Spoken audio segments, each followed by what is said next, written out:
हरे कृष्णा। तो आप सब भक्तों का आज के हमारे इस ब्रज भक्ति रस सत्संग ग्रुप में मैं बहुत ही हृदयपूर्वक स्वागत करता हूँ। बड़ी ही प्रसन्नता हो रही है कि भगवान श्री चैतन्य महाप्रभु की कृपा से श्रीमती राधा रानी की कृपा से भगवान श्री कृष्ण श्रील प्रभुपाद जी की कृपा से हमारे पूरी परंपरा सभी परंपरा के आचार्यों की कृपा से ब्रज 84 कोस की भूमि ब्रज भूमि की कृपा से हमारे वरिष्ठ वैष्णवों की कृपा से सभी प्रभु जी माता जी और सभी वैष्णवों की कृपा से हम सब लोग ब्रज धाम वृंदावन में जा रहे हैं। वृंदावन के बारे में भगवान कहते हैं कि पादम एकम न गच्छति, एक पग भी थोड़ा भी भगवान कभी वृंदावन छोड़ के नहीं जाते हैं। वृंदावन धाम जो है वो आध्यात्मिक जगत में है, इस भौतिक जगत में नहीं है। और भगवान का ये जो है निजी घर है। कुछ भक्तों ने हमसे कहा कि प्रभु जी कल का जो सत्संग था थोड़ा सुनने में तकलीफ हो रही थी, तो इसी सत्संग को वापिस दोहराया जाए। कुछ भक्तों की आज्ञा को पालन करते हुए बोले साउंड में प्रॉब्लम था, ये प्रॉब्लम था, जो भी प्रॉब्लम हो, हमें तो वैष्णव का आदेश हमारे लिए बहुत महत्वपूर्ण है।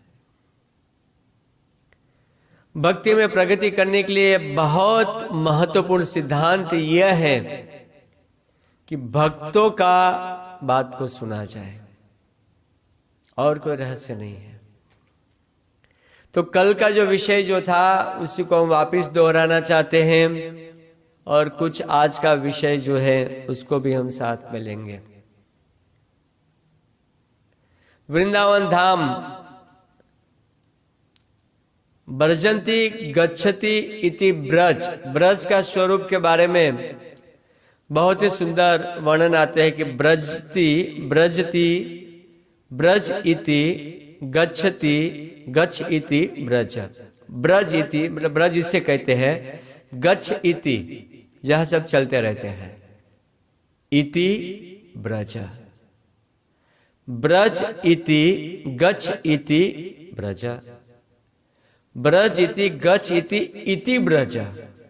देखिए ये भी थोड़ा एक विचारणीय बात है।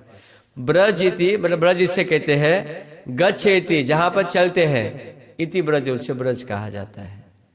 अब वृंदावन की बात करें तो सुबह से लेकर शाम तक वहां पर लोग चलते रहते हैं। आप तो कहोगे बॉम्बे में भी चलते रहते हैं लोग ऐसा कहेंगे कि प्रभु जी बॉम्बे में भी लोग चलते रहते हैं, ब्रज में क्या। लेकिन ब्रज में चलना और बॉम्बे में चलना दोनों में बहुत अंतर है। नंद बाबा ब्रज में गायों बछड़ों अपने परिवारों को साथ में लेकर एक स्थान से दूसरे स्थान पर सुबह के समय पर गायों को लेकर बछड़े को लेकर चराने जाते हैं। जहां पर गोपियां दूध की मटकी लेकर इधर जा रही है उधर जा रही है, जहां पर बछड़े की आवाजें आती हैं, जहां पर चारों तरफ कृष्ण की बहुत सुंदर मधुर मधुर बांसुरी की आवाज आती है, इति ब्रजा। और आज भी आप भक्त लोग विचार करो, जब हम ब्रज 84 कोस जब हम ब्रज 84 कोस परिक्रमा करते हैं तो परिक्रमा के समय पर चलते रहते हैं, है ना। आप सब लोग ने देखा होगा, हम लोग क्या करते हैं, चलते रहते हैं। गेस्ट हाउस को बदलते रहते हैं। आज इस गेस्ट हाउस में, कल रास्ते में आगे बढ़ेंगे, जहां कहीं पर भी रास्ते में जहां स्थान मिलेगा वहां रुक जाएंगे। पहले से व्यवस्था की जाती है, यहाँ से चल के जाएंगे, वहां जाएंगे, वहां से वहां, पहले से सारी व्यवस्था की हुई रहती है। और वो चलना, लोग थकते नहीं हैं। ब्रज 84 कोस परिक्रमा करते हैं, परिक्रमा के बाद भक्त लोग थकते नहीं है। ब्रजति गच्छ इति ब्रज, जहां पर लोग चलते रहते हैं इसे ब्रज कहा जाता है। ब्रजंति गाव अस्मिन इति ब्रज, जहां पर गोपाल, गाय, गोपिया जहां पर विचरण करते हैं, ब्रजंति गाव अस्मिन इति ब्रज, जहां पर भ्रमण करते रहते हैं इसे ब्रज कहा जाता है। भक्तों, भगवान स्वयं कहते हैं कि पादम एकम न गच्छति। भगवान की ये जो वाणी है पुराणों की वाणी है। पुराणों में बहुत सुंदर वर्णन आते हैं। भगवान कहते हैं कि मैं एक पैर भी, एक कदम भी इस वृंदावन को छोड़कर बाहर कहीं पर भी नहीं रखता हूं। पादम एकम न गच्छति, पादम एकम न गच्छति, एक पैर भूमि भी मैं वृंदावन के बाहर नहीं रखता। 24 घंटा भगवान इस ब्रज की भूमि में ही रहते हैं। ब्रजंति गच्छति इति ब्रज यस्मिन गावः यस्मिन इति ब्रजः, ब्रजंति गावः यस्मिन इति ब्रजः। जहाँ पर सब लोग चलता फिरता रहते हैं और जहाँ पर, वहाँ पे जो भगवान जहाँ पर निवास करते हैं उसे ब्रज कहा जाता है। श्रीमद् भागवत में भी ब्रज वृंदावन धाम की अद्भुत महिमा का वर्णन प्राप्त होता है। मर्म स्पर्श, हृदय को स्पर्श करने वाला ये महिमा है। गोपियां कहती है, पुण्या बतः ब्रजभुवो यदयम नृलिंग गुढ़ः पुराण पुरुषो वनचित्र माल्यः गापालायन सहबल क्वणयंच वेणुम विक्रीडयांचिति गिरिन्नमा चिंताग्नि। पुण्या बत ब्रज भूमो, ये वृंदावन भूमि जो है ब्रज पुण्य परम पवित्र है। वृंदावन की ये जो भूमि है परम पवित्र है, पुण्य। क्यों पुण्य है? तो कहते हैं कि पुण्य पवित्र है। ब्रत ब्रज भूवो, ओहो, गोपिया कहते हो ब्रज की भूमि कितनी पवित्र है। देखिए, यद अयम निलिंग गुड़, जहां जहां भगवान श्री कृष्ण मनुष्य नीलिंग गुड़, मनुष्य के वेश में छिप कर रहते हैं। पुराण पुरुष जो आदि पुरुष है, जो साक्षात भगवान है। वनचित्र माल्या, जंगली पुष्पों से रंग बेरंगी मालाएं धारण करते हैं। जहां पर भगवान बहुत सुंदर माला धारण करते हैं। गा पालयन, जहां गाय चराते हैं। पुराण पुरुष, सर्वश्रेष्ठ व्यक्ति, संसार का सर्वश्रेष्ठ व्यक्ति, जहां पर गाय चराते हैं। भगवान जहां जहां गाय चराते थे ना भक्तों, हम हर एक जगह पे हम लोग जाएंगे, एक एक करके सभी जगह पे हम लोग जाएंगे। गाय चराते हैं भगवान। कहां कहां चराते थे? मधुवन, तालवन, कुमुदवन, बहुलावन, मधुवन, तालवन, कुमुदवन, बहुलावन, काम्यवन, खांडीरवन, वृंदावन। वृंदावन का स्वरूप ऐसा है कि बीच में से यमुना बहती हुई जा रही है और एक साइड में वृंदावन के 7 वन हैं, जिनका वर्णन मैंने अभी एक एक करके 7 वनों का नाम ले लिया। फिर भी आपकी जानकारी के लिए वापिस बोल देता हूं। मधुवन, तालवन, कुमुदवन, बहुलावन, खांडीरवन, काम्यवन, वृंदावन। यमुना बहती है, यमुना के एक साइड में 7 वन है और यमुना के दूसरे साइड में 5 वन है। कितने? 5। आप कहोगे कौन सा प्रभु जी? वज्रवन, पांडीरवन, बेलवन, लोहवन, गोकुल, ये 5 वन है। 12 वनों को मिला के ब्रज 84 कोस, ब्रज 84 कोस की जो भूमि है, ये भूमि जो है 12 वनों की भूमि है ये। और इस बार हम जो परिक्रमा में जा रहे हैं ना भक्तों, 12 के 12 वनों की परिक्रमा होगी, 84 कोस की पूरी परिक्रमा होगी। दर्शन, महत्वपूर्ण स्थानों पर दर्शन करेंगे, कीर्तन होगा, प्रवचन होगा और प्रसादम रास्ते में और रहना भी रास्ते में होगा। बड़ा ही दुर्भाग्य है हमारा कि वर्तमान में कोरोना की बीमारी के कारण लोग वृंदावन जाने के लिए डरते हैं। क्या करते हैं? अरे बीमारी पकड़ लेगी तो कैसे जाएंगे वृंदावन? अरे बीमारी आ जाएगी, कैसे जाए हम वृंदावन? भक्तों, भगवान के धाम में जाने में हमेशा, धाम में जाने में हमेशा हर तरह से जीव का ही फायदा होता है, जीव का ही कल्याण होता है भगवान के धाम जाने में। अमेरिका में जो लोग रहते हैं, बेचारे वीजा नहीं है, पासपोर्ट नहीं है, पैसा नहीं है, वो लोग सोचते हैं अगर हमारा जन्म इस भारत भूमि में हुआ होता तो हम नित्य नियम से वृंदावन और मायापुर धाम में जाके दर्शन करते हैं। और हमारा बड़ा दुर्भाग्य है कि भारत भूमि में जन्म लेने के बाद भी, भारत भूमि में जन्म लेने के बाद भी हम वृंदावन नहीं जाते। ये प्रॉब्लम, वो प्रॉब्लम, ऑफिस, बिजनेस, ये वो, पैसा, डर, पता नहीं क्या क्या लोग सोचते हैं। दुर्भाग्य कहा जाता है उसको। ये वृंदावन भारत की भूमि पवित्र भूमि है, ये संतों की भूमि है, महात्माओं की भूमि है, ये पवित्र भूमि। अगर भारत की भूमि में जन्म लेने के लिए देवताएं तड़पते रहते हैं।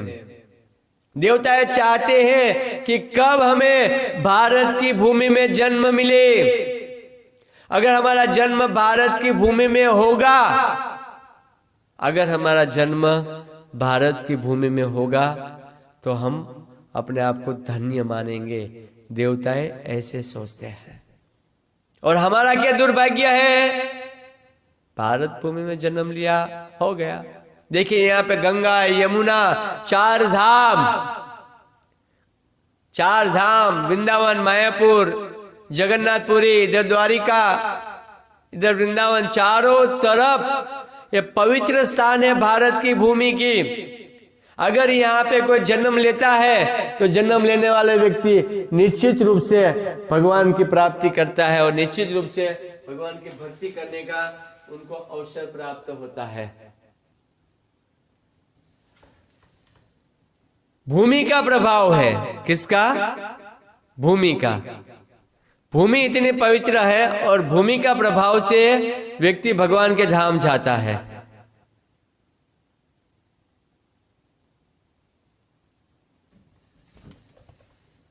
हरे कृष्णा कृष्णा कृष्णा हरे हरे, हरे राम राम राम हरे हरे, हरे कृष्णा कृष्णा कृष्णा हरे हरे,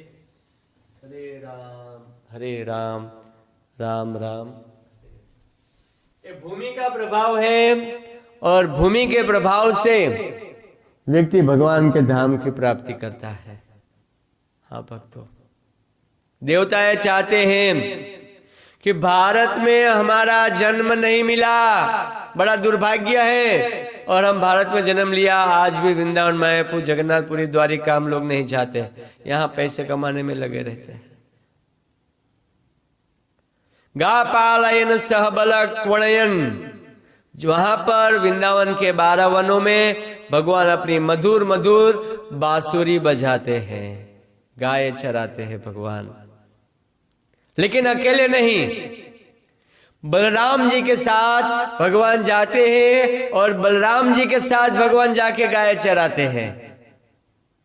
दाऊ भैया उनके साथ रहता है। भक्तों, सुबह का समय होता है और भगवान जब अपने बिस्तर से उठते हैं, भगवान का उठने का टाइम क्या है? सुबह उठते हैं 4 बजे आसपास, 4 बजे। आप देखिए प्रभुपाद जी ने हमें जो शेड्यूल दिया है, ये जो मंदिर में जो प्रभुपाद जी ने जो व्यवस्था दी है, ये मंदिर जो है वृंदावन से अभिन्न है।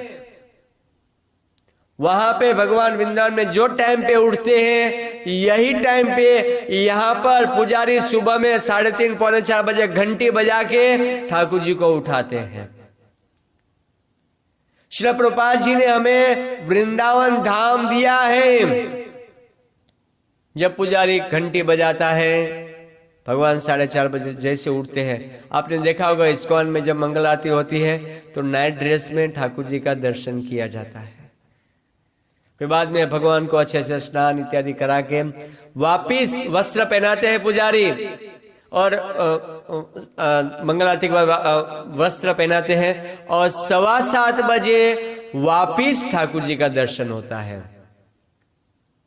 तो वो 7:15 बजे का दर्शन वापिस क्यों? लोग कंफ्यूज हो जाते हैं। अगर सुबह आरती करके ऐसे खोल ही देते तो क्या होता? मंदिर सुबह आरती हो गया, खोल दो, वापिस बंद, वापिस खोलो, वापिस बंद, एक क्या प्रभुपाद जी ने बना के रखा है? लोग ऐसा सोच सकता है। हमारे अंदर ऐसा प्रश्न होना चाहिए, अगर भोगी लगाना है सुबह लगा दो, कपड़ा पहनाना 4 बजे पहले पहना दो, हो गया। लेकिन नहीं, अलग अलग समय पर अलग अलग सेवा का रस है। 4:30 बजे का जो दर्शन है, गोपियां ग्वाल बाल अपने घरों से भागती हुई जाती थी कृष्ण का दर्शन करने के लिए, बिना नहाए धोए सुबह पहुंच जाते। हम तो नहा धो के जाते हैं, प्रभुपाद जी का नहीं। आप लोग इतने पापी और अशुद्ध मनुष्य हो, आप मनुष्य लोग। ऐसे गोपियां तो मुक्त जीव है, उठ के वो चली जाती थी कृष्ण का दर्शन करने के लिए। और भगवान बिस्तर में होते थे, 4:30 बजे सारी गोपियां ग्वाल बाल को अपना मधुर बांसुरी के साथ भगवान मुस्कान के साथ दर्शन देते थे। फिर यशोदा मैया उनको वस्त्र पहनाती थी, स्नान वगैरह जो भी उनका क्रिया करा के प्रसाद वगैरह खाना पीना खिलाती थी। और जैसे 7 बजता था, लाला तैयार हो जाता था गाय चराने के लिए, वृंदावन के वनों में भ्रमण करने के लिए। हाँ भक्त, और 7:15 बजे दाऊ भैया के साथ हाथ में बांसुरी लेते हुए गैया, दाऊ भैया और कृष्ण और सखा इत्यादियों के साथ वृंदावन के 12 अलग अलग वनों में भगवान भ्रमण के लिए निकल जाते थे। वृंदावनम परित्यज्यम पादम एकम न गच्छति। भगवान बिल्कुल सत्य कहते हैं कि वृंदावन को छोड़कर मैं एक पैर भूमि भी मैं कभी बाहर नहीं निकलता हूं।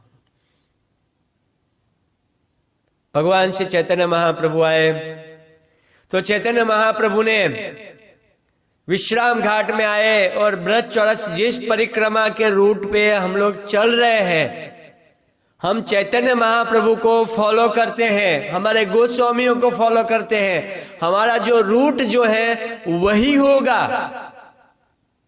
परिक्रमा में समझौता नहीं करेंगे, क्योंकि वापिस कोरोना आ जाए और 2-5 साल परिक्रमा ना हो पाए, क्या भरोसा, कौन चला जाए कौन रहे, हम भी चले जाए। परिक्रमा तो संपूर्ण रूप से परिक्रमा होगी।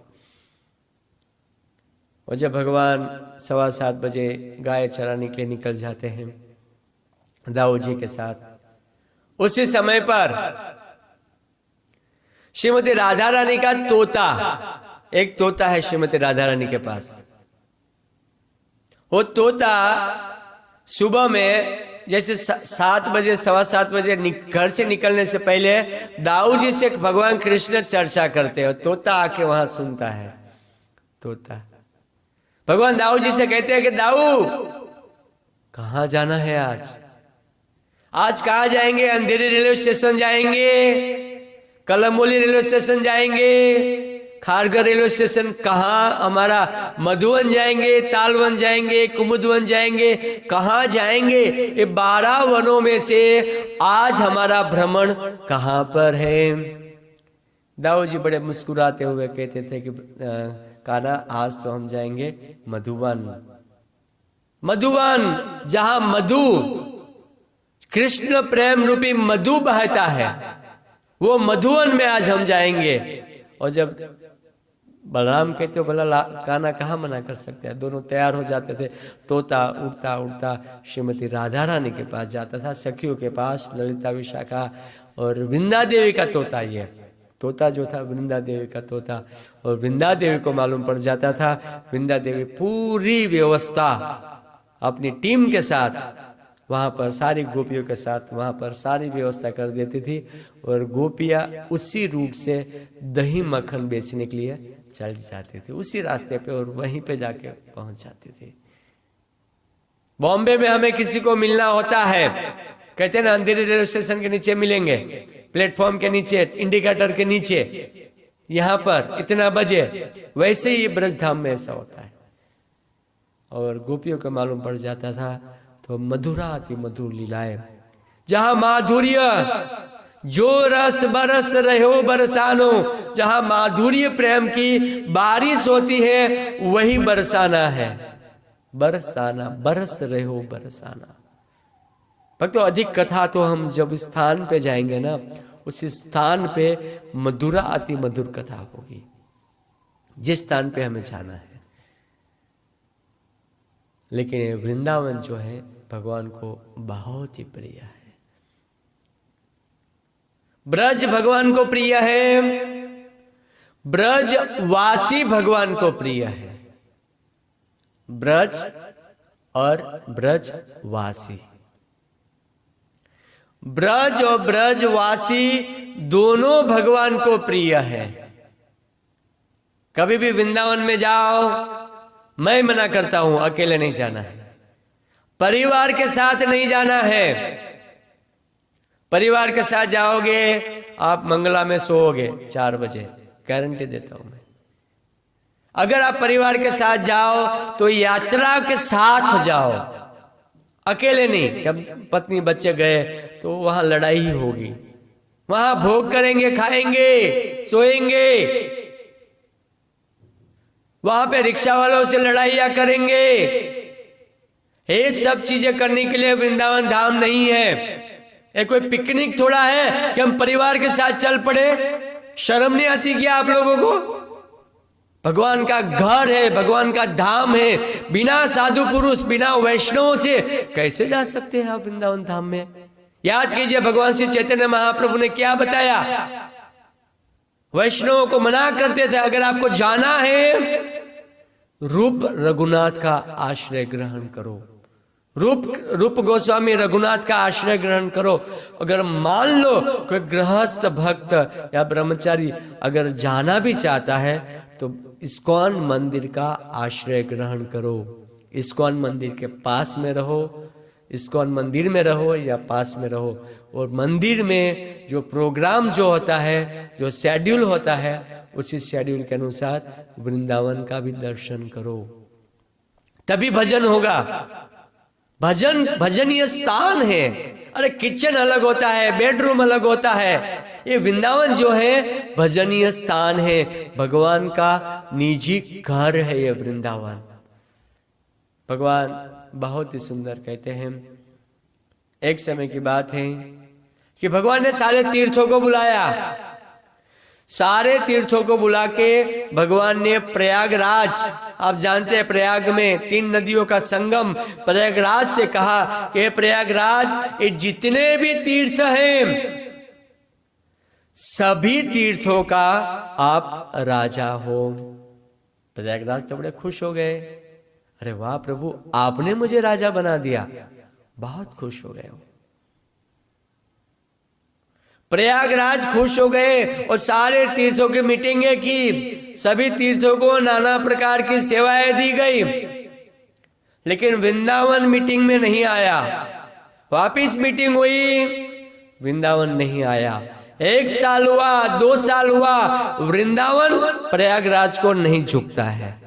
प्रयागराज विचार करते हैं जितने भी धाम हैं, जितने भी तीर्थ हैं, सारे तीर्थ मुझे तीर्थों का राजा बनाया है, और जितने भी तीर्थ हैं सारे तीर्थ मेरी आज्ञाओं का पालन करते हैं, और जो जो मैं बताता हूं वो करता है, लेकिन वृंदावन को अहंकार है।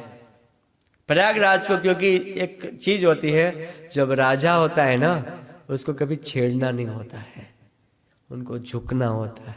भगवान राम ने भी सीता से कहे, जब वनवास का समय हुआ था तो भगवान राम सीता से कहते कि हे सीते, भरत की आज्ञा का पालन करो, कभी ऐसा मत सोचना कि मैं वन में जा रहा हूँ। लेकिन सीता तो रुकी नहीं, वहां पर तो चली पड़ी साथ में, लेकिन तभी राम कहते हैं कि राजा का कभी अवमानना नहीं होना चाहिए। प्रयागराज विचार करता है कि मैं क्या करूं, बोलते हैं भगवान के पास ही जाता हूं, कंप्लेन करता हूं, जिन्होंने मुझे तीर्थों का राजा बनाया वो भगवान ही बता सकता है कि मुझे ये वृंदावन को क्या सेवा देना, वृंदावन मेरे पास क्यों नहीं आता है। और तुरंत ही तीर्थराज भगवान के पास गए, बोले हे प्रभु आपने मुझे तीर्थों का राजा बना दिया, सब कुछ ठीक है, लेकिन एक कमी है कि वृंदावन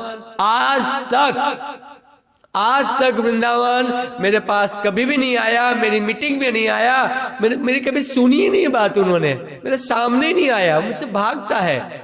मैं तीर्थों का राजा हूं कि मैं क्या हूं, मैं समझ नहीं पाता हूं। आप वृंदावन को आदेश दो कि मेरी आज्ञाओं का पालन करें।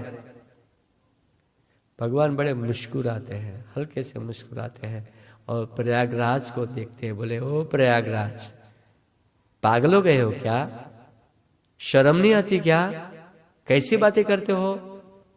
प्रयागराज कहते प्रभु क्या हुआ। भगवान कहते हैं अरे प्रयागराज मैंने तुम्हें तीर्थों का राजा बनाया है, मेरे घर का नहीं। हरे कृष्णा कृष्णा कृष्णा हरे हरे, हरे राम राम राम हरे हरे। मैंने तुम्हें तीर्थों का राजा बनाया है, मेरे घर का नहीं। वृंदावन मेरा घर है।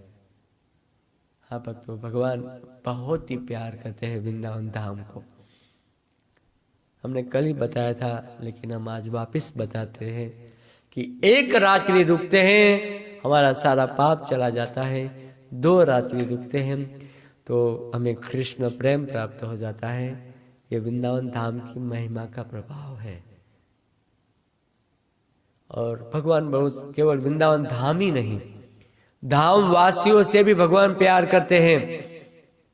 जितने भी धामवासी हैं, आप कहोगे प्रभु जी कल आपने बताया था, लेकिन कल जो था थोड़ा साउंड का प्रॉब्लम था, तो कुछ भक्तों ने मुझे कहा प्रभु जी हम ठीक से सुन नहीं पाए, उसी टॉपिक को आज लीजिए, हम कुछ छोड़ना नहीं चाहते हैं, इसलिए हम वापस आपको बता रहे हैं कि भगवान कहते हैं कि ब्रजवासी गण मोर सहज प्रीति। भक्तों, वृंदावन धाम के वासियों के प्रति भगवान की सहज प्रीति है। जब हम अकेले अकेले वृंदावन जाते हैं तो क्या होता है, ब्रजवासियों से लड़ाई करते हैं, लड़ाइयां होती है। लेकिन भगवान क्या कहते हैं, ब्रजवासी गण मोर सहज प्रीति, मेरी सहज रूप से ब्रजवासियों के प्रति मेरा प्रेम है, सहज रूप से मेरा प्रेम है। सहज का अर्थ क्या होता है? सहज, सहज, सहज।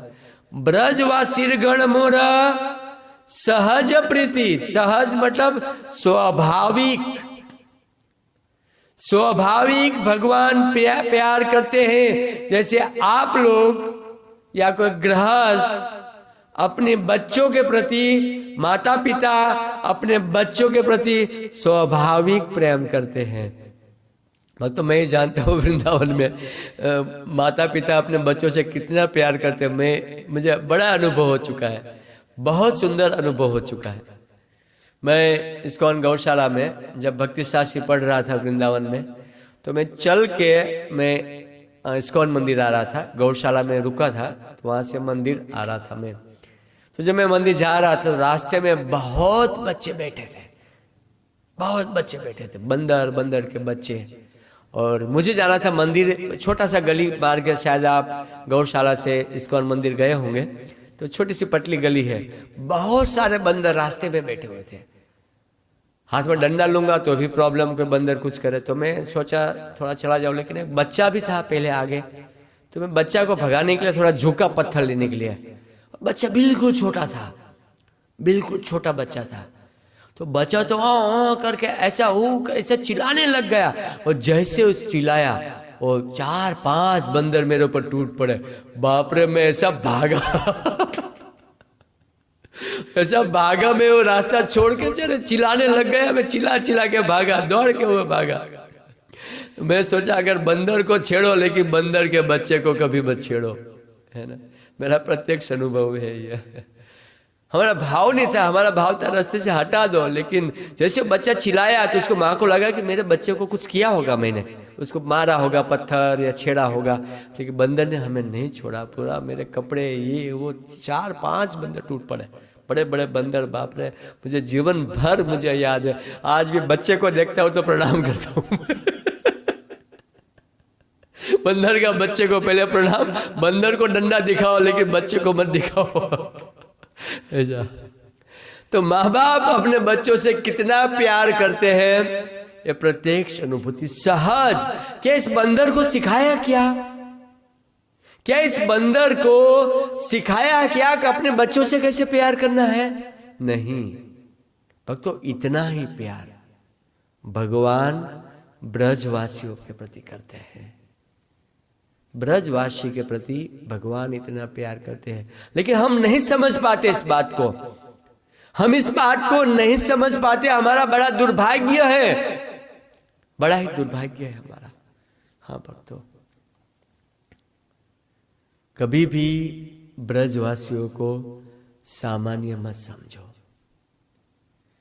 कभी भी ब्रजवासी को सामान्य हमारे जैसा मत समझो।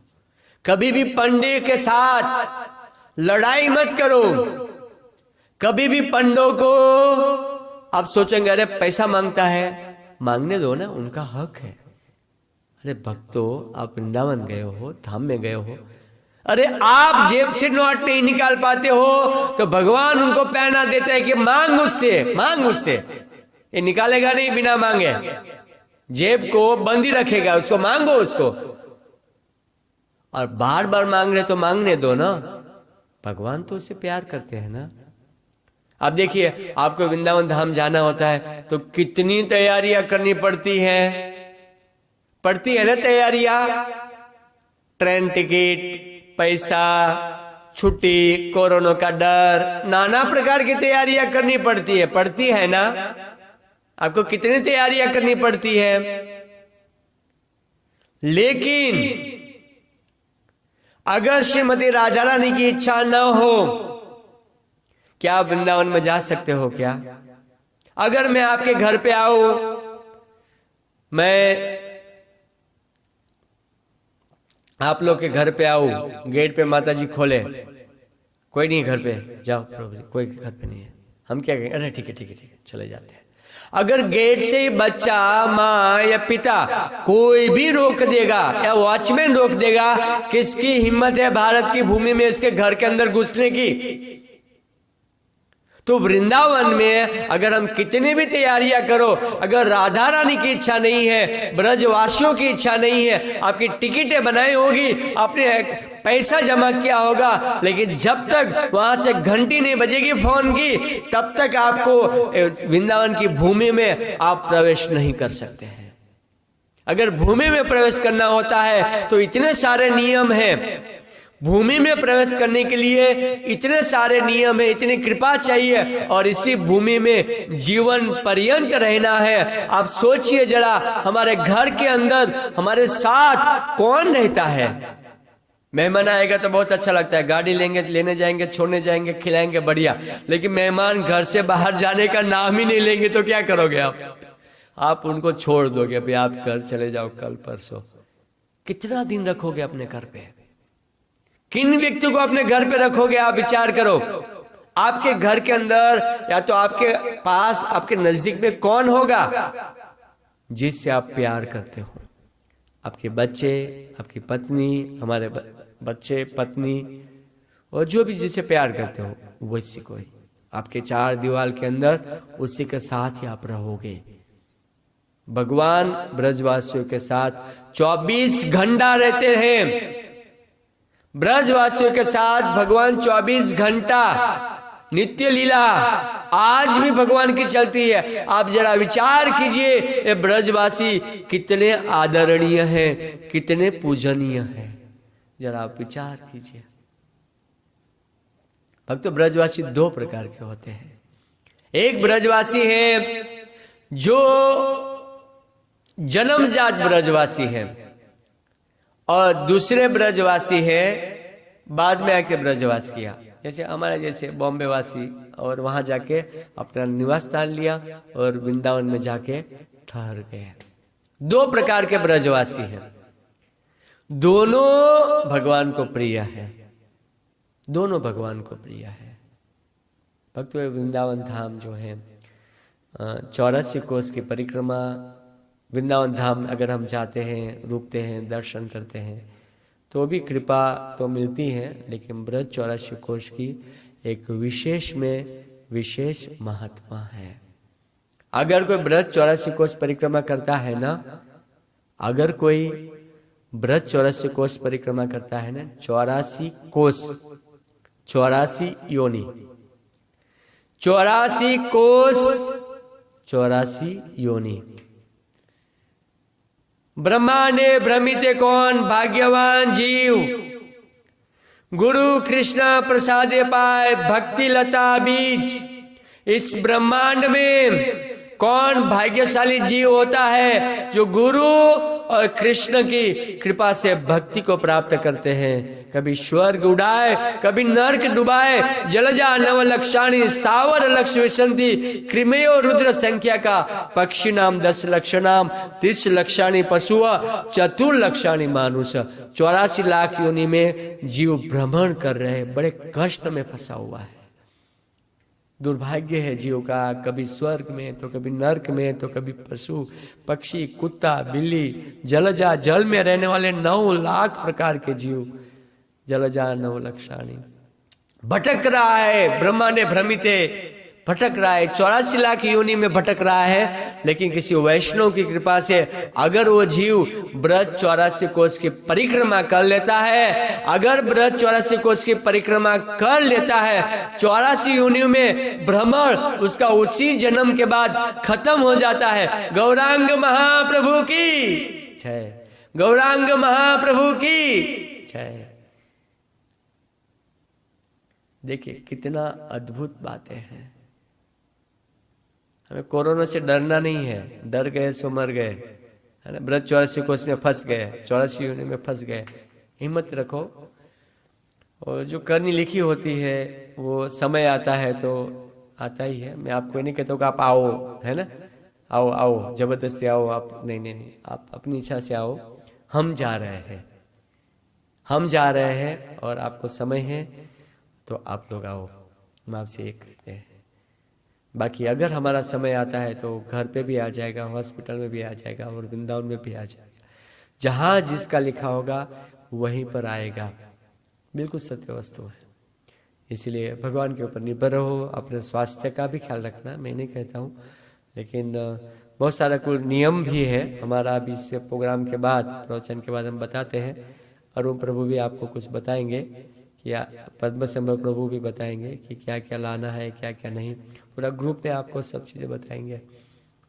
पुण्य बत ब्रज भूमो यद्यम नीलिंग गुड पुराण पुरुषो वन चित्र माल्या गा पालयन सहबल कोणयन च वेणुम, वेणु बजाते हैं भगवान विक्रीडया, खेलते हुए, जिस पर शंकर जी लक्ष्मी जी के द्वारा जो भगवान पूजित होते हैं वही भगवान ब्रज वृंदावन भूमि में खेलते रहते हैं। गले में माला है, गाय चराते रहते हैं और वहाँ पे मनुष्य का शरीर, मनुष्य रूपी वेश में अपना वास्तविक स्वरूप छुपाते हुए जंगल में रंग बिरंगी पुष्प उठाते रहते हैं और भ्रमण करते रहते हैं। वही भगवान शिव जी लक्ष्मी जी के द्वारा जो पूजित है वो वृंदावन की भूमि में नित्य नियम से रहते हैं। अहो मधुपुरी धन्यात वैकुंठात गरीयसे दिनम एकम निवासते हरोर भक्ति उपचायते। बहुत ही मथुरा महात्म्य में आता है कि एक दिन रहने से भगवान हरि के प्रति हमारी भक्ति प्राप्त हो जाती है। वृंदावन की भूमि हमने वर्णन किया कि श्रीमती राधा रानी की कृपा के बिना इस ब्रज की जो भूमि है वो प्राप्त नहीं हो सकती है, क्योंकि वहां पर स्वयं भगवान खड़े रहते हैं हमेशा। स्कंद पुराण में ब्रज शब्द की बहुत सुंदर परिभाषा आती है। वर्णन आता है कि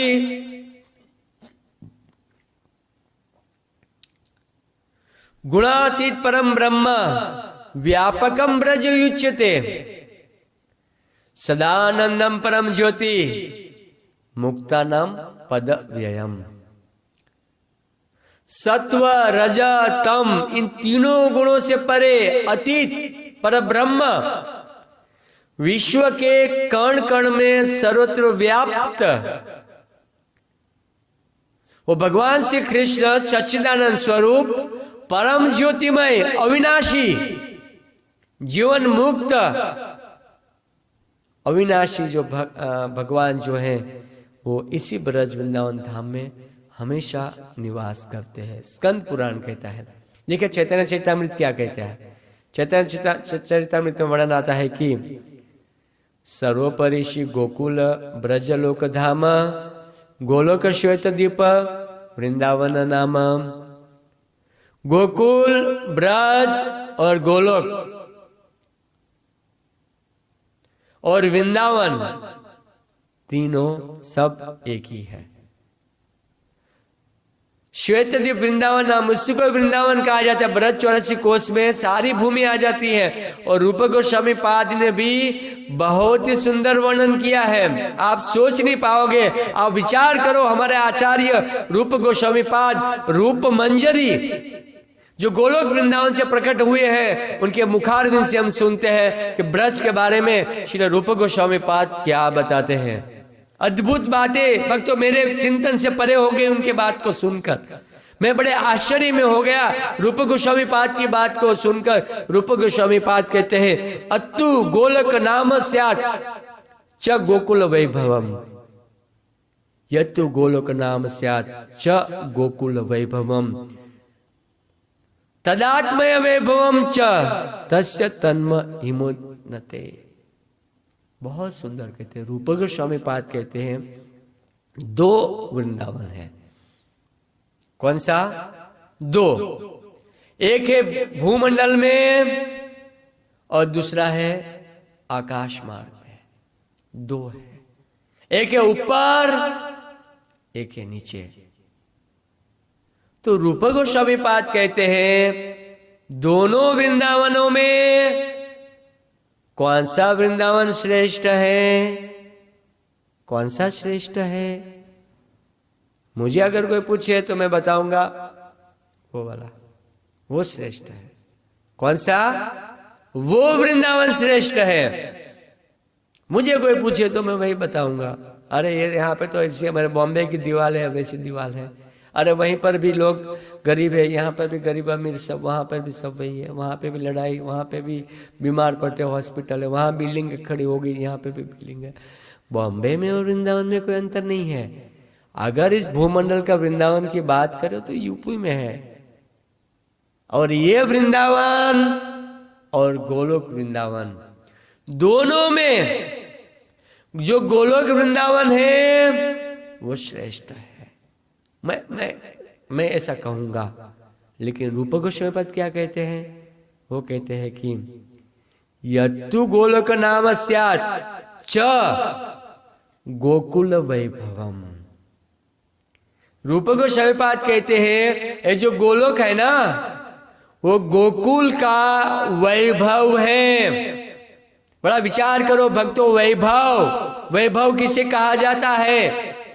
वैभव इसे कहा जाता है, भगवान श्री कृष्ण ने जब रास लीला के समय पर अपना विस्तार किया था, सारी गोपियां सोचती थी कृष्ण हमारे साथ थे, लेकिन मूल कृष्ण एक ही थे, उनका विस्तार था, वैभव था। भगवान ने वैभव दिखाया, लेकिन मूल जो था श्रीमती राधा रानी के साथ था, अपना विस्तार किया था। सब एक ही थे, लेकिन मूल एक दीप दीपार्चर्य वह दशांतरम अभिप्रेत्य। एक दीप को से दूसरा दीप जलाते हैं, लेकिन मूल दीप जो है एक होता है। तो गोलोक वृंदावन गोकुल का वैभव है। मतलब रूप गोस्वामी पाद कहते हैं गोलोक जो है इससे श्रेष्ठ इस भूमंडल पर जो गोकुल है वो गोकुल श्रेष्ठ है। गौरांग महाप्रभु की जय, गौरांग महाप्रभु की जय। जिस गोकुल में केवल 600 रुपये में पहुंच जाते हो आप, कितने रुपये की टिकट? 600 रुपये। वो गोकुल गोलोक वृंदावन से श्रेष्ठ है। अरे प्रभु जी, ये तो रूप गोस्वामी पाद ने अपना भाव लिखा, हम समझ नहीं पाते ये श्रेष्ठ कैसे होगा। ये श्रेष्ठ नहीं, हमारा मन नहीं मानता है, हम कैसे माने? हर चीज हमारे आचार्यों ने क्लियर किया है। इसलिए मैं बार बार कहता हूं कि आचार्यों की टीका पढ़ो, विश्वनाथ चक्रवर्ती ठाकुर की टीका पढ़ो, गीता पढ़ो, भागवत पढ़ो, आचार्यों की टीका पढ़ो। गीता की विश्वनाथ चक्रवर्ती ठाकुर ने बड़ी सुंदर टीका लिखी है। एक बार एक भक्त ने कहा प्रभुपाद जी से, प्रभुपाद जी आपने जो गीता की टीका लिखी है विश्वनाथ चक्रवर्ती ठाकुर से मिलती है। प्रभुपाद जी ने कहा वेरी गुड, बहुत सुंदर। मैंने अपने भाव कहाँ लिखा? हमारे आचार्य ने लिखा है, वही तो मैंने लिखा है। विश्वनाथ चक्रवर्ती ठाकुर की टीका आपको हिंदी में चाहिए तो हमारे पास उपलब्ध है, PDF में उपलब्ध है, आप ऑनलाइन से भी ले सकते हो। पढ़ो आप, कितना मधुर टीका है। रूप गोस्वामी पाद ने इतने मधुर मधुर ब्रज के ऊपर इतनी लीलाएं मधुर मधुर लिखी है, उसको आप पढ़ो। भागवत की मधुर टीकाएं लिखी है, उसको पढ़ो। तभी आप इस गौड़ीय संप्रदाय को समझ पाओगे, तभी आप समझ पाओगे ये मंजरिया क्या है, रूप गोस्वामी कौन है, हमारे गोस्वामी कौन है। तभी आप समझ पाओगे।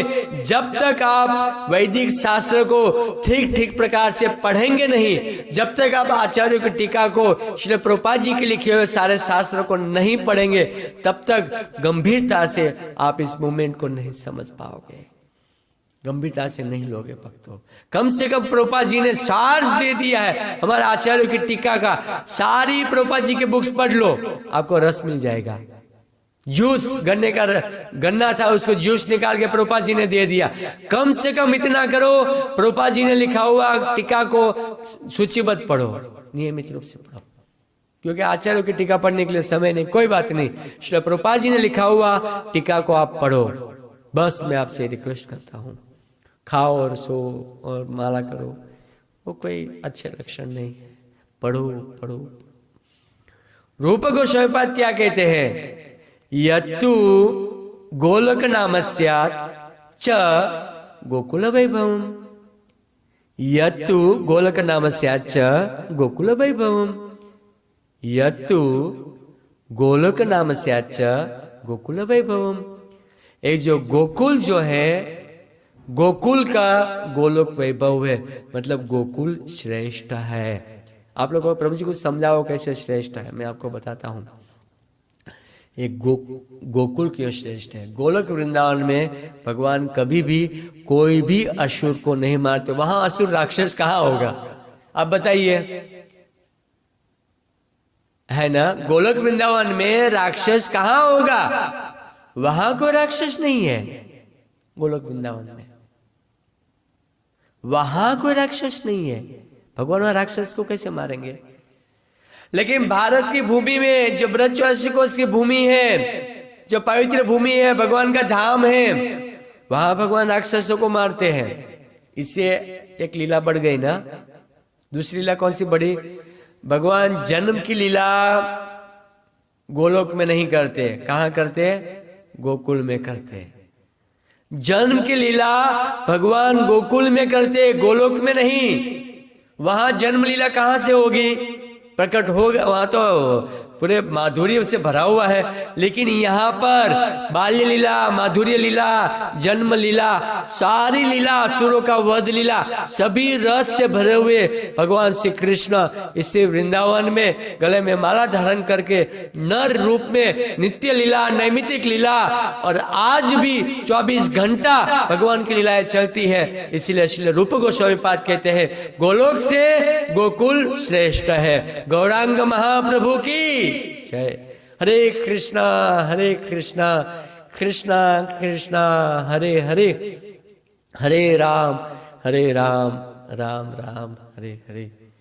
भक्तों, हमारा बड़ा ही सौभाग्य है, खास करके मैं आप सब भक्तों का बहुत आभारी हूँ कि आप लोग के कारण मुझे वृंदावन जाने का सौभाग्य मिल रहा है, मुझे मिल रहा है।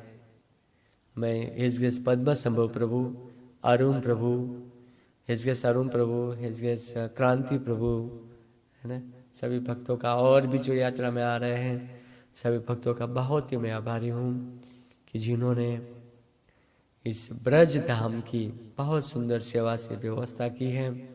तुकाराम प्रभु, है ना, जो सेवा करते रहते हैं। और ये प्रभु जी में जूम वाले, क्या नाम प्रभु जी, आपका नाम भूल गया, ये लाइफ मेंबर बने, हाँ, नवेंद्र प्रभु, अच्छा ओके, मैं दीक्षा भूल गया, मुझे आपकी आवाज़ नहीं आ रही, मैं हेडफोन नहीं लगाया। अच्छा, मैं हेडफोन नहीं है मेरे पास, मैं एक माइक लगाया, ओके। तो सभी भक्तों का मैं बहुत आभारी हूँ कि इतना सुंदर प्रचार करते हैं। और खास करके जो वृंदावन धाम पवित्र भूमि है, आप सब भक्त लोग आ रहे हो, ये हमारा मेरा सौभाग्य है आप लोग की सेवा करने का। और हमारे तरफ से पूरे प्रयास होगा, हर चीज़ में व्यवस्था, प्रसाद अच्छा, रहना अच्छा, है ना, गाड़ी अच्छी, नया गाड़ी हो, हर तरह से प्रयास होगा।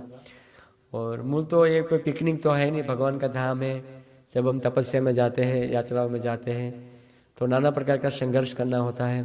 थोड़ा बहुत कष्ट तो राजा को भी होता है, राजा के इतने मंत्रियाँ होते हैं, लेकिन ये राजा को भी कष्ट मिलता है यात्रा में। लेकिन यहाँ पर कष्ट में भक्ति है, जितना हम कष्ट उठाएंगे इतनी भक्ति मिलेगी। और रैली में आप सब भक्तों का बहुत ही आभारी हूँ कि आप सब लोग आ रहे हो। और मैं चाहता हूँ कि आप जितने भी आपके पास भक्त हो, सारे भक्तों को इनवाइट करें। पहले लीडर आए, इस बार नहीं तो अगले साल नहीं तो वो साइड। और जो लीडर नहीं है, कोई ग्रुप में जुड़े हैं, सबको प्रचार करें। अगर आपका एक फॉरवर्ड से अगर एक भक्त भी वृंदावन आ जाता है तो आपको आधा लाभ मिल जाएगा आधा लाभ आपको मिल सकते। सभी को फॉरवर्ड करें और यात्रा का लाभ ले, ब्रज 84 कोस का। और ज़्यादा से ज़्यादा अपने मित्र संबंधी परिवार में सबको फोन करे, कॉल करे, ज़्यादा से ज़्यादा लोग लाभ ले। भक्ति मार्ग का एक सिद्धांत है भक्तों, आप किसी से माला कराते हो, वो माला करते आपको लाभ मिलता है, आपका कोई घाटा नहीं होता है। अगर आपने 50 व्यक्ति को भक्ति करा रहे हो, 50 लोग भक्ति करेंगे, उसका फल आपको मिलेगा, उनको कमी नहीं होगी, उनको तो मिलेगा ही, लेकिन आपको भी बेनिफिट मिलेगा। तो इसलिए ज़्यादा से ज़्यादा भक्त लोग प्रचार करें।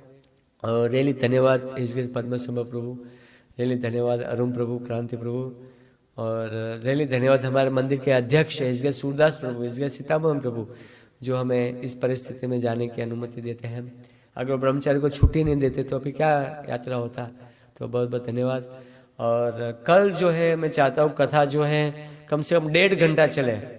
1 घंटा बहुत कम है, कथा थोड़ी ज़्यादा होनी चाहिए। अगर आप लोग चाहते हो तो 7:30 से 9 या 8 से 9:30, 8 से 9:30। अभी मैं अपना ये माइक बंद करता हूँ, तो अगर आप अपना मंतव्य प्रस्तुत कर सकते हैं। और यात्रा के बारे में जो क्या क्या तैयारी करनी है आपको पद्म संभव प्रभु और हम प्रभु बताएंगे, क्या क्या लेके आना है, क्या क्या लेकर नहीं आना है। लेकिन खास मैं एक चीज़ बता देता हूँ, मच्छर के लिए आप सब चीज़ें लेकर आए, है ना, क्योंकि मच्छर पहले से बॉम्बे में भी ज़्यादा है। मच्छर के सारे सामान आपके पास होना चाहिए। मच्छरदानी होना चाहिए, कॉइल नहीं। ऑनलाइन मच्छरदानी ले लीजिए, या तो घर पे कोई जाली मार्केट में मिलती है आजकल अच्छी वाली मच्छरदानी, आपके पास होना चाहिए। बाकी आप पद्म संभव प्रभु और उन प्रभु से आप लोग सुन लीजिए। बहुत बहुत धन्यवाद। आप लोग इस नियमित सत्संग में आते हैं। अभी हमारा 4 दिन और बाकी है, 3 दिन बाकी है। आप इस सत्संग सुनेंगे। अगर ब्रजवासी को उसकी पूरी कथा सुननी है, 1.5 घंटा बैठिए भक्तों। 1 घंटे में ये अभी तो मैं 3 ही श्लोक लिया, 1 घंटे में कहाँ कथा पूरी होगी। हमें बोलने का भगवान की कृपा है, शौक है, तो 1.5 घंटा कल आपको बताएंगे पद्म संभव प्रभु और उन प्रभु की 1.5 घंटा कौन सा टाइम है। 8 से 9:30 या 7:30 से 9। आप लोग ग्रुप में भी डाल दीजिए कौन सा टाइम पसंद है ना। तो जहाँ बहुमति होगी, मैं तो चाहता हूँ 5 बजे से लेकर 9 बजे तक 4 घंटा कथा बैठा हो। कथा गानम, है ना, कथा ही करना है दिन भर। हमें क्या करना है, कथा ही सुनना है। आप ब्रज में आओ, देखो आनंद मिलेगा कथा में, है ना। भजन कीर्तन, आप वैष्णव सॉन्ग तैयार करो, जिसको गाने का शौक है, बढ़िया बढ़िया भजन गा के तैयारी करो, है ना। वैष्णव भजन या हरे कृष्ण महामंत्र कीर्तन की तैयारी करो। हरे कृष्णा। श्रील प्रभुपाद की जय। हरे कृष्णा कृष्णा कृष्णा हरे हरे, हरे राम राम राम हरे हरे। ओके, हरे कृष्णा। किसी भक्त का कोई प्रश्न, कोई टीका टिप्पणी?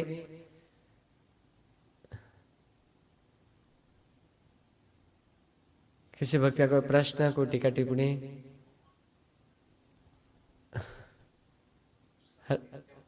हाँ,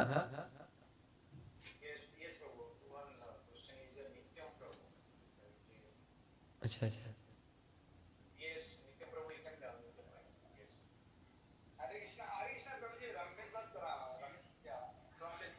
अच्छा अच्छा, हाँ हाँ बोलिए ना।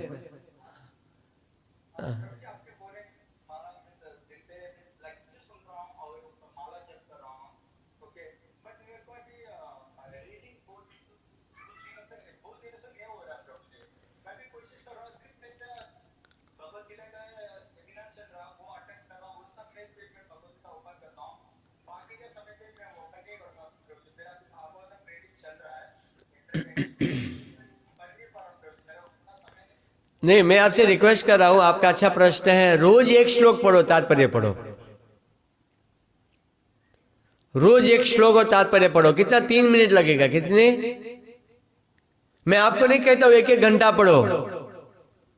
1 श्लोक तात्पर्य, 1 श्लोक तात्पर्य, बस इतना करो। लेकिन 1 श्लोक और तात्पर्य प्रभु, कुछ ज्यादा मैं बात नहीं कर रहा हूं आपसे। मैं जानता हूं गृहस्थ है, नाना प्रकार की जिम्मेदारी है, लेकिन अगर आपको इस भक्ति रस का आस्वादन करना है, या तो भागवत का 1 पढ़ो, या तो गीता का पढ़ो, या तो शिष्य का 1 श्लोक और तात्पर्य, इतना तो करो। आप भक्ति रस का आस्वादन ठीक ठीक से करना चाहते हैं तो 3 मिनट मांग रहा हूं मैं आपसे। आप देखिए, आप भक्ति का रस आस्वादन करोगे, 15 दिन में आप जंप लगाओगे। भगवत गीता में भगवान क्या कहते हैं? अगर कोई भगवत गीता नित्य नियम से पढ़ते हैं, वो पूर्व पाप के प्रभाव से मुक्त हो जाता है। आप इस जगत में आपको एक नया एनर्जी मिलेगी जीने की। अब माला भी कर रहे हो, अच्छी बात है, लेकिन एक बार माला के साथ साथ उसको भी उठा लो ना। 3 मिनट उठाने की बात कर रहा हूं मैं। अगर इतना नहीं कर सकते, नियमित, हर चीज नियमित करो। गीता पढ़ रहे हो, पूरी करो गीता।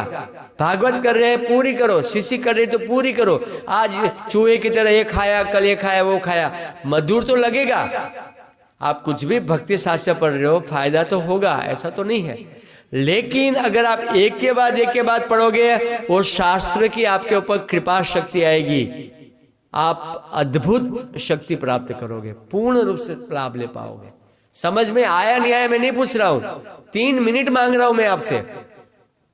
आप यात्रा में आओ, आप नियमित किताब जो पढ़ रहे हैं साथ में रखो, जहां के जाओ अपनी एक किताब ही साथ में रखनी है। मुझे हिज ऑलिनेस गोपाल कृष्ण गोस्वामी महाराज ने कहा कि आप भगवत गीता पढ़ाओ। जब से उन्होंने कहा, मैं पढ़ाना तो अभी अगले महीने है, रोज एक श्लोक पढ़ना शुरू किया। मैं सीसी पढ़ रहा था, छोड़ के गीता पढ़ना शुरू कर दिया। एक श्लोक ही पढ़ता हूं मैं, पहले अध्याय में हूं, मैं रोज एक श्लोक, लेकिन अलग रस मिलता है। गीता पकड़ते ही अलग ही शक्ति मिलती है। आप समझ रहे हो रमेश प्रभु?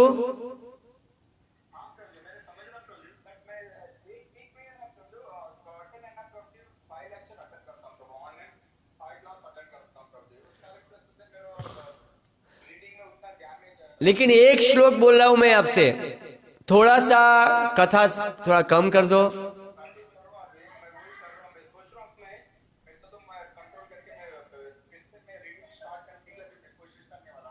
अच्छा, नहीं आपका प्रश्न अच्छा है, लेकिन आप आओ हमारे साथ बैठो, जब सैटरडे संडे आते हो मंदिर में, एक एक श्लोक पढ़ो जाओ, और भगवान मतलब सद्बुद्धि देंगे अगर आप प्रयास करोगे।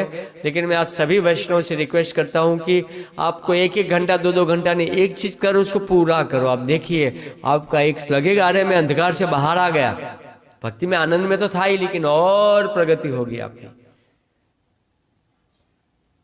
मेरा प्रत्यक्ष अनुभव है, मैंने 15 दिन से गीता पढ़ना शुरू किया। महाराज आए कितना दिन हुआ खारघर में, आप जानते हो ना, जन्माष्टमी पहले आए थे, तो तब से मैंने शुरू किया। रोज एक एक श्लोक ही पढ़ता हूं मैं भी, बाकी प्रवचन की प्रिपरेशन करता हूं, मेरा सीसी भी चल रहा है, लेकिन गीता ऐड कर दिया, एक श्लोक ही पढ़ता हूं, लेकिन अलग ही अनुभूति होता है। जैसे मैंने गीता पढ़ना शुरू किया, अभी मेरा कुछ साथ में रहते तो आपस में भक्तों के साथ होता है, तुरंत ही संजय के गुण याद आया। संजय कितना मतलब व्यक्तित्व, इनका व्यक्तित्व कितना अच्छा था, किसी के दोष नहीं देखते थे, किसी कोई दुर्व्यवहार करते थे उनके साथ वो दुर्व्यवहार, बदले में रिप्लाई नहीं देता था। संजय का ऐसा स्वभाव था, बहुत शांत था, सुशील था, बुद्धिमान था। तो संजय के गुण को पढ़ा। मैं विश्वनाथ चक्रवर्ती ठाकुर की पढ़ता हूं मैं, ठीक है, आपको चाहे तो मैं सबको दूंगा। कंप्यूटर से नहीं पढ़नी है ये, नहीं, ये जो पढ़ाई है शास्त्र हाथ में लेके पढ़ना है। जो मैं कह रहा हूं आप इस बात को ध्यान दीजिए, शास्त्र हाथ में रख के, मोबाइल बंद करके, और इधर उधर कभी आज यहाँ पढ़ा कल वहां पढ़ा, ऐसा नहीं, पर्टिकुलर परफेक्ट आसन लगा के बैठ के एक एक श्लोक पढ़ना है, आदर के साथ आप कीजिए। 15 दिन में आप कॉल करोगे मुझे, 7 दिन में कॉल करोगे आप मुझे,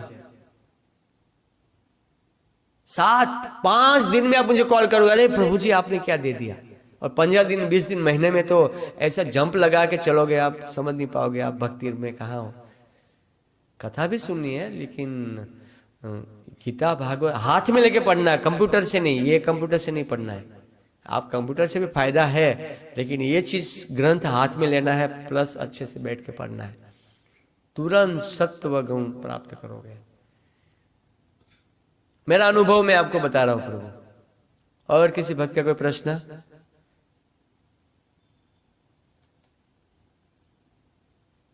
और किसी भक्त का प्रश्न?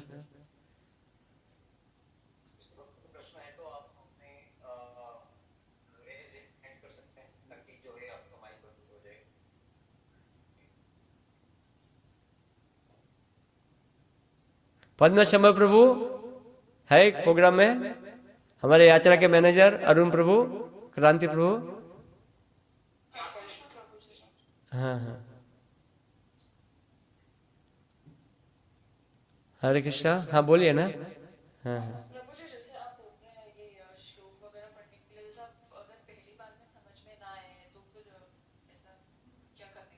पढ़ो।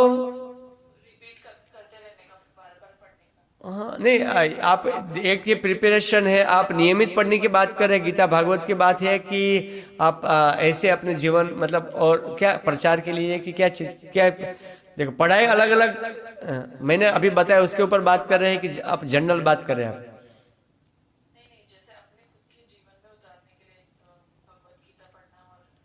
देखिए माता जी, एक तो आपको कोई श्लोक आपको समझ में नहीं आ रहा, उसको बार बार पढ़ो, लेकिन एक पढ़ने की मैं नियमित बात कर रहा हूं कि एक श्लोक पढ़ा, कल वापस आगे आगे आगे, वो एक बोल रहा हूं मैं।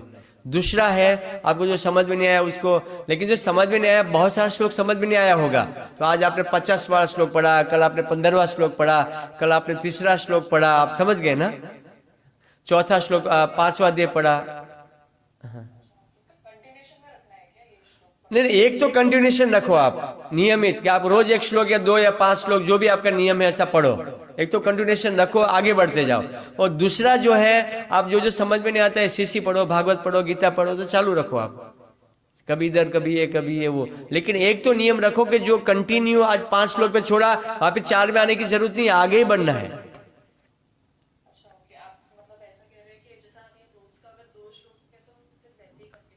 हाँ, रोज 2 आगे बढ़ो, भले समझ में नहीं आए आगे बढ़ते जाओ, ग्रंथ हाथ में लेके।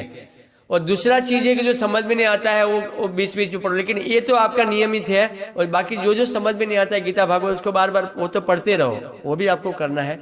लेकिन ये जो मैं अलग अभी जो मैंने बताया, वो बताया कि आप नियमित रूप से आगे आगे बढ़ो, पढ़ना, शास्त्र सेवा करो नियमित रूप से। हाँ, अच्छा प्रश्न था, आप समझ गए। बाकी जो प्रिपेयर, जो समझ में नहीं आता है गीता भागवत, उसको तो बार बार पढ़िए आप। लेकिन इसका मतलब एक नहीं, तो आप आज आपने ये पढ़ा, कल आपने वो पढ़ा, तो आप ठीक से भागवत और गीता को समझ नहीं पाओगे। सिस्टमेटिक पढ़ो। एक और पूछना था, जैसे कभी कभी जैसे संस्कृत उच्चारण में अगर कुछ मिस्टेक होता है तो उसका कुछ पाप वगैरह? नहीं नहीं नहीं माता जी, नहीं नहीं नहीं, मैं बहुत सुंदर कथा बताता हूँ, कथा से आप समझ जाएंगे। समय का अभाव है, लेकिन संस्कृत वगैरह में कोई पाप नहीं लगता है ना, कोई भी उच्चारण। भक्ति मार्ग में नहीं, कर्म मार्ग में लगता है अपराध, भक्ति मार्ग में नहीं। कर्म मार्ग में वैदिक मंत्र जब बोलते हैं, अगर उच्चारण में कोई गलती हो गई तो इसका प्रभाव वैसा होगा। लेकिन यहाँ पे संस्कृत में गच्छति के मतलब गच्छति, रक्षति के मतलब भक्ष्यति बोल देंगे, रक्षा करो, इसकी जगह मार डालो, ऐसा बोल देंगे, तो भी यहाँ इसका कोई साइड इफेक्ट नहीं है। सग्रिचिनो हयम लोके क्षम पंथा क्षमो कृतो भय, इस मार्ग में किसी भी प्रकार का भय नहीं है, किसी भी प्रकार का ना। आप अच्छे से पालन करो, आपके कोई त्रुटियां हो, लेकिन कर्म मार्ग में, वैदिक कार्यकलाप में, वहां पे संकट है। रक्षति का भक्षति बोलेंगे तो भक्षति हो जाएगा, लेकिन यहां पर ऐसा नहीं है। भक्ति मार्ग में नहीं है, कुछ भी साइड इफेक्ट है ही नहीं, साइड इफेक्ट है ही नहीं, स्पेशल मर्सी है भगवान का। या लेकिन हाँ, अगर अपराध करते हैं तो भगवान की कृपा में रुकावट आती है, आप समझ गए। लेकिन साइड इफेक्ट नहीं है, साइड इफेक्ट नहीं है। रुकावट मतलब मैं अभी 16 माला कर रहा हूँ, भगवान की सेवा बढ़िया कर रहा हूँ, लेकिन किसी भक्तों से लड़ाई कर रहा हूँ, किसी की वस्तु उठा रहा हूँ, किसी को ये बोल रहा हूँ, बुराई करता रहता हूँ मंदिर में, ऐसा ऐसा ऐसा, तो भक्ति भी कर रहा हूँ, बुराई भी कर रहा हूँ, अपराध भी कर रहा हूँ। मंदिर ऐसा ऐसा, वो ऐसा, ये भक्त ऐसा है, माता जी से, प्रभु जी से, दिन भर वही करता हूँ, या किसी से लड़ाई करके बैठा हूँ भक्तों के साथ, तो लड़ाई भी कर रहा हूँ, भक्ति भी कर रहा हूँ। तो भक्ति का जो लाभ है वो, बल्कि भक्ति नाश नहीं होती है, आप समझिए। जिस समय पर आप सारे अपराधों से मुक्त हो जाओगे, तो 0 से लेकर जन्मों जन्म तक आपने जो भी भक्ति किया है, सारी भक्ति का फल आपको मिलेगा। भक्ति खत्म नहीं होती है, आप समझ गए। भक्ति का फल जो है वो खत्म नहीं होता। अपराध करने से वो अभी उसका प्रभाव नहीं पड़ता, लेकिन आपके खाते में है, आपके बैंक में वो आ गया, कोई ले नहीं सकता है आपके साइन के बिना, चाहे इस जन्म में मिले, अगले जन्म में मिले। लेकिन कर्म मार्ग में ऐसा नहीं है। कर्म मार्ग में, संसार में जितने भी मार्ग हैं, सभी मार्गों में नाना प्रकार से संकट भी है और साइड इफेक्ट भी है। भक्ति मार्ग आप कोई अपराध नहीं, कोई साइड इफेक्ट नहीं है। अपराध है, अपराध के कारण आपको प्रगति नहीं हो पाती भक्ति में, लेकिन कोई नुकसान नहीं है आपका। खाली आपको दिखेगा नहीं कि मैं भक्ति में प्रगति नहीं कर पा रहा हूं, लेकिन आपका बैलेंस बढ़ता जा रहा है। जब अपराधों से मुक्त हो जाएंगे, एक साथ सब मिलेगा, हरि बोल, जन्मों जन्म का मिल जाएगा।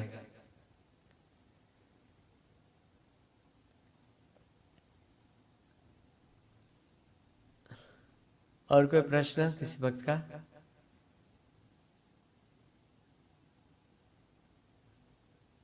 और कोई भक्त का प्रश्न? मैं प्रश्न पूछूं? कितने लोग वृंदावन आ रहे हैं? वृंदावन कितने लोग, ग्रुप में कितने लोग हैं जो वृंदावन आ रहे हैं? 30 लोग हैं, इसमें कितने लोग आ रहे हैं? ओके, हाँ, हरे कृष्णा, हरे कृष्णा, धन्यवाद प्रणाम, धन्यवाद प्रणाम। हाँ हाँ हाँ हाँ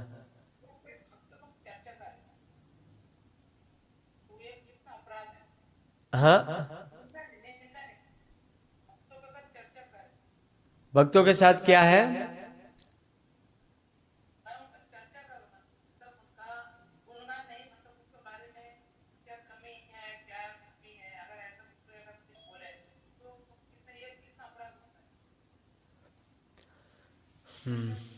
किसी की बुराई करने का अपराध कितना होता है? 50 ग्राम, 100 ग्राम, 500 ग्राम, वही ना?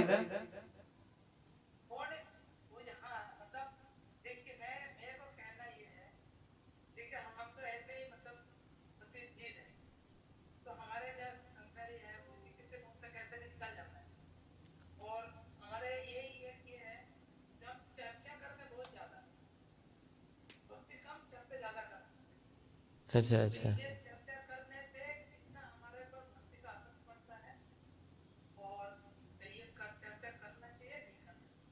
नहीं, चर्चा नहीं करना चाहिए। चर्चा हमें नहीं करना है। रूप गोस्वामी पद क्या कहते हैं? वाचो वेगम मनस क्रोध वेगम जीवा वेगम उदर उपस्थ वेगम एतान वेगान यो विषहेत धीर सर्वाम अपि माम पृथ्वीम च शिष्यत। चर्चा सुननी नहीं है, चर्चा करनी नहीं है। जहां चर्चा होता है वहां बैठना नहीं है, नहीं करनी है। रूप गोस्वामी पाद ने एक ही अपराध किया था, मैं आपको बताऊं। रूप गोस्वामी पाद भजन करते थे। क्या करते थे? भजन। एक पेड़ के नीचे बैठ के, तो एक व्यक्ति पेड़ के ऊपर बैठ के वो लीला देख रहे थे। भजन करते करते राधा रानी और भगवान श्री कृष्ण जो है वो आपस में लीला माधुरी लीला देखते जा रहे थे, भजन करते जा रहे थे, लीला देखते जा रहे थे। उसी समय पर एक लीला उन्होंने देखा कि श्रीमती राधा रानी एक डाली पे पेड़ का फूल लेने के लिए डाली को नीचे कर रही है, वो कृष्ण डाली के ऊपर बैठे हैं। तो भजन करते करते और मग्न हो गए वो लीला में। तो भगवान कृष्ण ने डाली नीचे दबाया, नीचे नमाया, तो राधा रानी ने डाली को पकड़ लिया और एक हाथ से डाली को खींचा और दूसरे हाथ से फूल ले रही थी। तो जैसे उन्होंने डाली को पकड़ा तो भगवान कृष्ण ने हल्के से डाली को ऊपर ले लिया, तो राधा रानी लटक गई। रूप गोस्वामी पाद भजन करते हुए इस लीला को देख रहे थे, तो हल्के से मुस्कुराए। वो क्या, वो लीला को देखकर मुस्कुराए। और एक व्यक्ति वहां से थोड़ा कमजोर लूला लग रहा व्यक्ति वहां से जा रहा था। उनको क्या लगा, ये बाबा है, मेरे कारण मुझे देखकर हंस रहे हैं। उनका रस, लीला का जो रस है उसी दिन से बंद हो गया। उसी दिन से उनको लीला में आनंद नहीं आता था। फिर उन्होंने सभी को प्रसाद के लिए भंडारा किया और सबको भोजन कराया। जब वो व्यक्ति भी आया फिर उनको भी खिलाया। फिर अपराधों से मुक्ति, वो नहीं आ रहा था लेकिन माफी मांगी, फिर क्लियर हुआ। तो अपराध चाहे छोटा हो चाहे बड़ा हो, दोनों हमारे लिए डेंजर। अपराध राधा रानी से दोनों दूर लेके जाएगा। चाहे छोटा, हम सोचेंगे छोटा अपराध कर दिया, लेकिन छोटा हो या बड़ा हो, दोनों हमारी भक्ति के लिए खतरा, दोनों खतरा। अपराध राधा रानी से दूर लेके जाएंगे।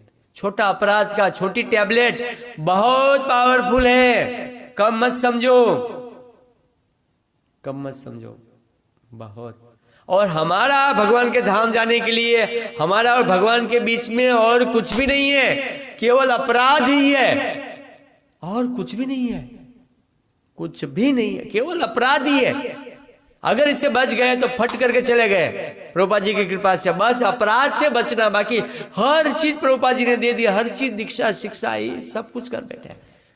सेवा विवाह नाना प्रकार से मेहनत दिन रात सब कर रहे हैं, केवल अपराध से मुक्त होना है, इतना कर लिया आसानी से भगवान की प्राप्ति हो गई। झुकना है, झुकना है, अहंकार को खत्म करना।